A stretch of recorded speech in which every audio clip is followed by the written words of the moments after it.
Tiny cooking videos are taking over YouTube Shorts right now. These miniature kitchen clips are pulling in millions of views, and even brand new creators are growing fast with this trend. In this video, I'll show you the complete process of creating them from scratch using AI. Go to the video description below and copy the master prompt. This prompt is designed to generate ultra-realistic miniature cooking videos. Copy the entire prompt and open Google Flow AI. Switch to video mode, select your preferred aspect ratio and choose the OmniFlash model. Set the video duration to 10 seconds. Once everything is ready, paste the prompt into the prompt box. Scroll to the top of the prompt where you'll find the food item section. Replace it with any food you want to create. For this example, pizza, I'll type pizza. Now click Generate. Wait a few minutes while Google Flow creates your miniature cooking video. And there it is. Your first tiny cooking video is ready.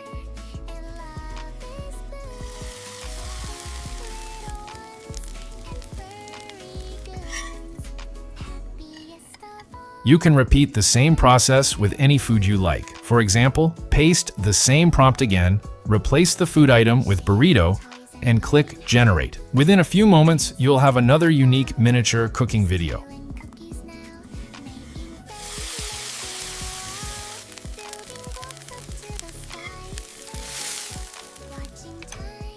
You can create endless variations using foods like chimichanga. If this tutorial helped you, make sure to like the video, subscribe to the channel, and turn on notifications so you never miss the latest AI video creation tutorials.